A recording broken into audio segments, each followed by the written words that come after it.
Hello and welcome back to the Crew Connection podcast. In today's episode, we are joined by Dave Ambler, Olympic bronze medalist, two-time world champion, and ex-Harvard rower, and more importantly, a Crew Connection consultant. Today, we're going to talk a little bit about the new year, stepping into the next sort of second part of the sort of training period, and to talk about some frameworks and some habits to make 2025 a great year.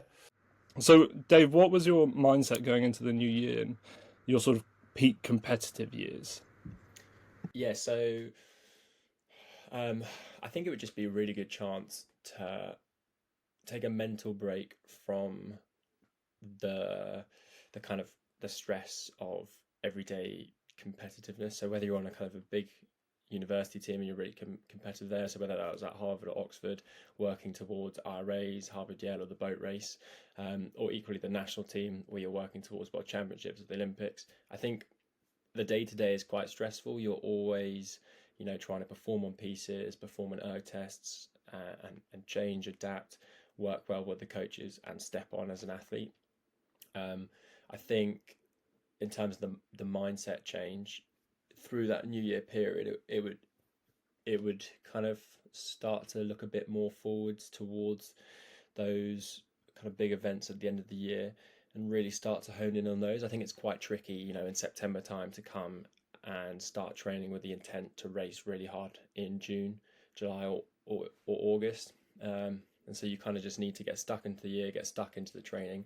But that Christmas time is a really good chance just to have that mental reset and just, yeah, that little refresher, that time away from the stress of that day-to-day environment, just to have like that little breather and reset before you start to kind of hone in on that specific goal.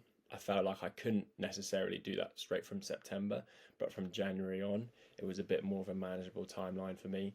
And whether that works for everyone, whether some people are able to tune in from September, that's great. Whether people have to do it later in the year, kind of February, March, that's just going to be individual variation. But for me, that was a transition time that really worked, and it just felt like a natural point that worked well for me.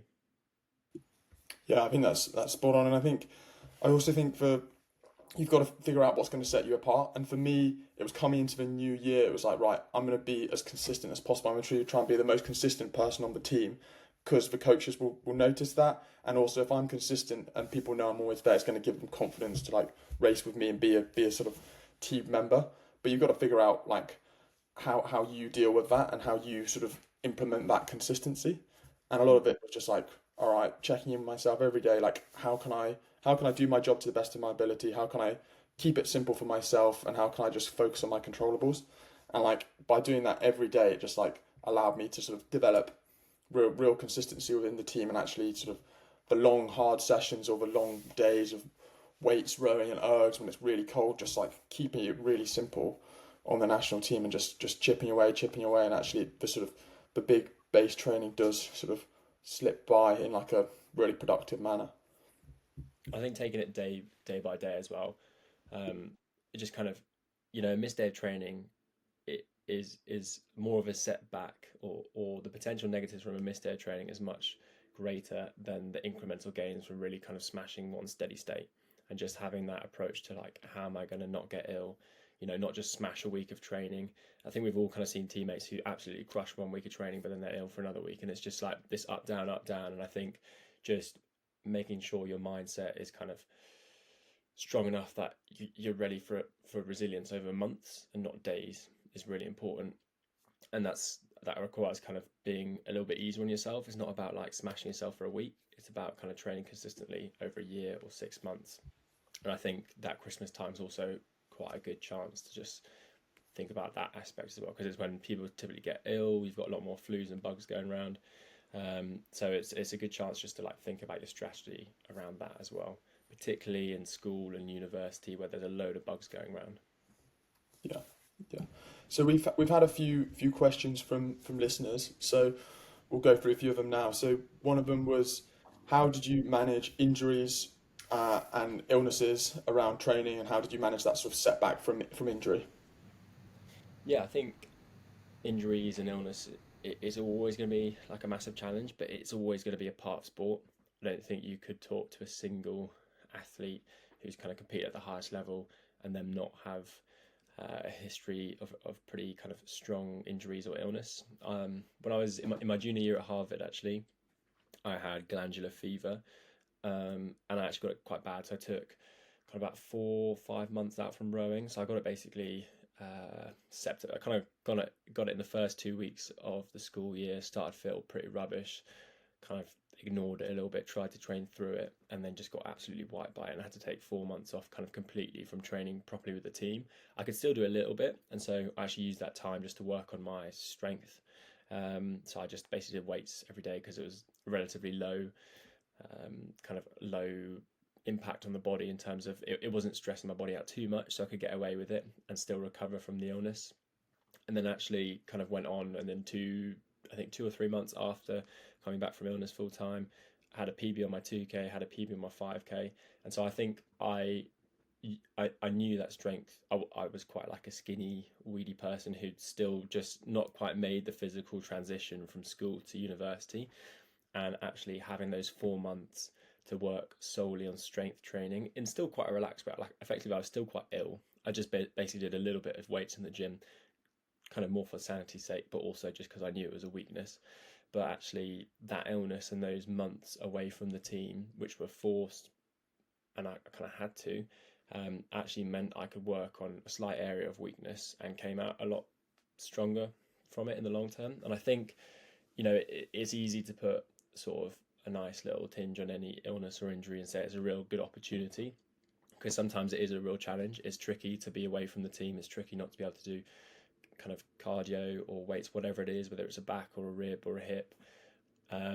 But I think you can reframe it in your mind. And I think that mental reframing of this is an opportunity in some ways. I can work on other areas that I wouldn't have had the time to do otherwise is pretty important. And yes, ultimately you might take a step back, but you might take less of a step back than if you kind of completely accept, this injury is kind of season ending. I think that's quite unlikely in many situations. So just kind of using injury and reframing it as an opportunity, I think is quite an important way to deal with it. And and to just be a bit kinder to yourself. It's going to be a tricky time.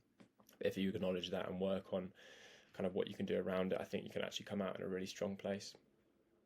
Yeah, that's it. And I think, like you said, like listening to your body and being kind to yourself.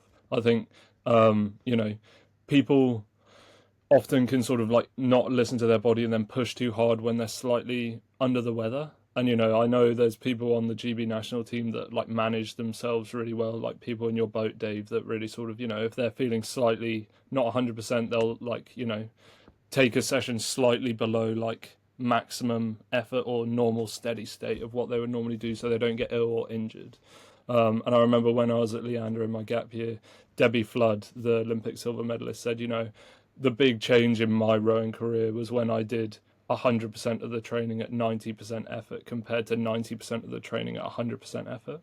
And just she like emphasized listening to yourself, and when you are sort of feeling that slight illness coming on, just knowing when to step back a bit, and only you can really do that. And I think a lot of people realize that if you are able to do that, you're able to be so much more consistent, which brings you up to another level, and then you're able to push on and be a better athlete because of it. So I know that's sort of like one of the best advices I've got as an athlete. But what do you think? Is there something that's really sort of resonated with you in terms of advice of how to really push on and make it to that next level?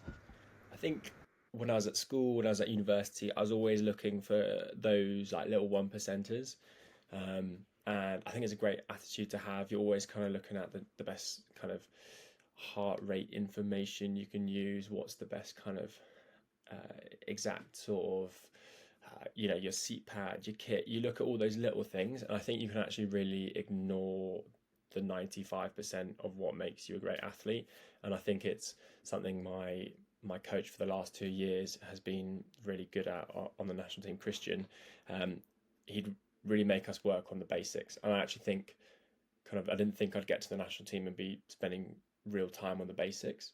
It kind of seemed a bit like, surely we should be working on those tiny, tiny, tiny little details in preparation for an Olympics. But actually, kind of realised you can spend a lot of attention and detail on those little kind of top 0.5%, and you've actually ignored the 95%. And I think coming down to those simplistic things, and making sure I was doing the simple things really, really well actually is what I've seen, or that's what's given me the best kind of outcomes and best kind of got the most out of myself. Just working on those simple aspects, whether that is kind of the basics of your technique, like basic technique, kind of rocking over and how you set yourself up, simple things like that, or whether it's kind of just the consistency of training, as we've talked a fair bit about. Just don't get too worried about the 0.5%, because you're most likely ignoring the 95%. And I think if there's one thing I could change about my earlier career, it's to work more than the 95% and stop stressing about that little 1%, that little 0.5%, or kind of spending ridiculous amounts of time and energy. Or I know some people spend a lot of money on those little things. Don't worry about it, because actually you're going to set yourself to be up, or you're going to set yourself up as a better athlete by working on that 95%. Yeah, I mean, I completely agree. If you look at your four the last few years, it was just real simple, like arms away, rock over, long stroke, long drive together, and it's like that sort of clarity of what you're trying to achieve was really, really impressive, and it had really great results. I think it's a bit of just a mindset shift, that like in elite sport, it's just not about the tiny little details. Just do the basics right and you'll be in a great spot. I think that's a simpler way to put my kind of long-winded approach. Hopefully, do the basics right. Don't worry about the little nitty-gritty details.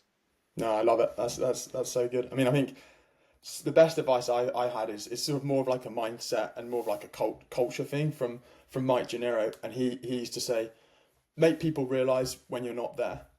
And like if you can do that, and you can be such an integral part of like the squad, the boat, the team, and be that positive sort of influence on the sort of program, then you've achieved some success. So I think I sort of tried to go by that. I mean, wasn't never sort of the biggest or the strongest, but hopefully I could contribute with that sort of mindset and that positivity to any sort of program I was part of. Thanks for listening to this clip of the Crew Connection podcast with Dave Ambler, Olympic bronze medalist at Paris and boat race winner and Harvard alum. For full episodes, click the link in the description for the full episode on Spotify. Catch you at the next one.